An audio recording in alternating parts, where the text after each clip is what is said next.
Du côté des immanquables, il y a House of Cards. C'est la première production originale de Netflix. Allociné lui donne 4,3 étoiles sur 5. Moi, je serais même un peu plus généreux. Elle a reçu 59 récompenses et distinctions bien méritées. Cette série bouleverse les codes habituels et notamment le rapport du téléspectateur avec le premier rôle. Je devrais dire les premiers rôles, car il s'agit d'un couple. Là, pas question de s'identifier à eux. Non, on apprend à se délecter du caractère ignoble d'un couple et de ses agissements odieux pour arriver à la première marche, à la marche suprême, la présidence des États-Unis. Une passion dévorante les unit. Cette passion, ce n'est pas le sexe, non. Chacun en fait son affaire avec l'autre, sans aucune jalousie. C'est leur amour du pouvoir qui les unit. Un amour dévorant, totalement platonique, mais authentique et sincère. Ils sont tous les deux subjugués par leur moitié. Ça nous rappelle Shakespeare avec Richard III marié à Lady Macbeth. Le premier rôle, c'est lui, Frank Underwood, merveilleusement interprété par Kevin Spacey dans le rôle du président américain. Autre code habituel renversé, le salaud est un démocrate. Ordinairement, cela incombe plutôt à un républicain raciste. Le plus drôle est que comme le président est un méchant, on l'a comparé souvent à Trump. Pourtant, dans la série, c'est bien le chef du Parti démocrate. Il faut être honnête, le choix politique de Frank Underwood est celui de la facilité. Son discours à la Soros est là pour camoufler sa détestation des petites gens et des faibles. Troisième code cassé, notre politicien noue une relation privilégiée avec le téléspectateur. Il s'adresse régulièrement à lui, directement. Rien à voir avec la voix off d'un narrateur, non, il nous parle les yeux, dans un troublant face caméra. Du grand art. L'autre premier et second rôle est celui de la première dame des États-Unis, Claire Underwood, interprétée par la fantastique Robin Wright. Beaucoup plus distinguée que lui, elle est un peu la Cara Bruni américaine. Sa beauté, son élégance et sa parfaite éducation sont clairement un atout pour la conquête du pouvoir de son mari. Frank, d'apparence plus populaire, l'exhibe comme le trophée de chasse de l'homme qui a réussi. Mais elle a aussi un brillant cerveau et un appétit du pouvoir qui la place au même rang que son mari. Créer une attirance pour des repoussoirs était un pari risqué pour Netflix. Il est réussi. Personnellement, le cynisme de ce couple, style Clinton, m'a fasciné et l'arrêt brutal de la 6e saison m'a contrarié. Il faut dire que la fiction a rattrapé la réalité. Dans le contexte de l'affaire Harvey Weinstein, Kevin Spacey, donc l'acteur principal, est accusé par plusieurs hommes d'agression sexuelle.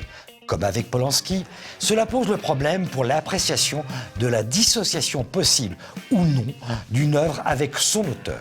Pour ma part, je me demande même si ces accusations ne renforcent pas un peu plus la véracité de son interprétation. Changeons de lieu et d'époque avec Vikings. Si vous aimez le heroic fantasy où les filles chevauchent des dragons volants qui crachent du feu, mieux vaut regarder Game of Thrones. Si, comme moi, vous avez besoin de croire en ce que vous voyez, alors Vikings est fait pour vous. Et pour cause, c'est une réalisation pour les chaînes History du Canada et des États-Unis. Qui plus est, c'est une création de Michael Hurst, le réalisateur de la série historique Tudor. Quelques doctorants ont décelé ça et là quelques inexactitudes.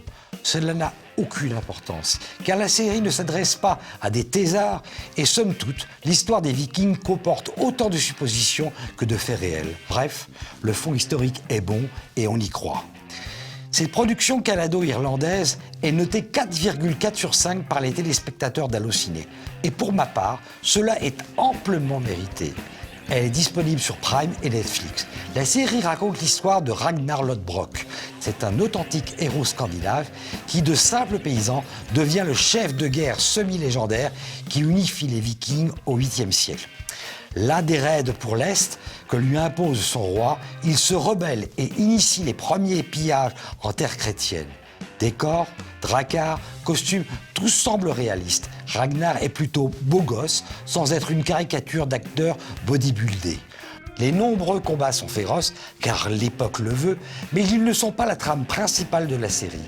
Plus qu'une histoire de guerre, la série est un prétexte pour mettre en exergue la confrontation entre le paganisme du Nord et la civilisation chrétienne d'inspiration gréco-romaine.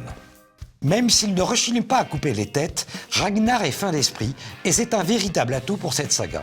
Les séries ne sombrent pas dans la facilité de tourner en dérision le paganisme. On y voit même des femmes qui, à l'inverse du monde romain, devenu chrétien, sont sur un quasi-pied d'égalité avec les hommes et participent même au combat. La Gerta, la femme de Ragnar, est un modèle du genre. Bref, Vikings, c'est 6 saisons de bonheur qui vous plongent dans un autre monde, bien loin des éternels héros dépressifs américains. Justement, si vous en avez marre des séries qui broient du noir et vous poussent au suicide, je vous conseille vivement de voir Le Jeu de la Dame. Cette mini-série en 7 épisodes est un bol antidépresseur naturel. Sur Twitter, Netflix a annoncé qu'en dépit de son succès, il n'y aurait pas de saison 2. Et pour cause, la série s'arrête là où se termine le livre éponyme dont elle est adaptée. Enfin une histoire où on est entre nous. Je veux dire entre occidentaux. Il faut dire que les échecs sont au centre du jeu des acteurs.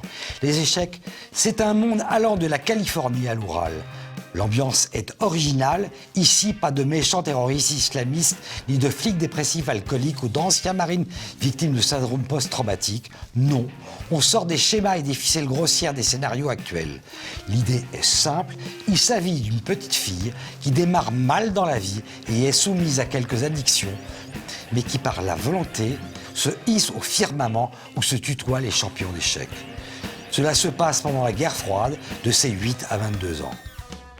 Si vous ne connaissez rien aux échecs, cela n'a pas d'importance car au fond, si ce jeu est omniprésent, c'est pour mieux illustrer l'attirance obsessionnelle, pas pour un être, mais pour une discipline abstraite, la passion à l'état pur. Une sorte de quête du Graal. Il y a ça et là, des touches discrètes de féminisme, je dis cela pour ceux que ça énerve, ou inversement.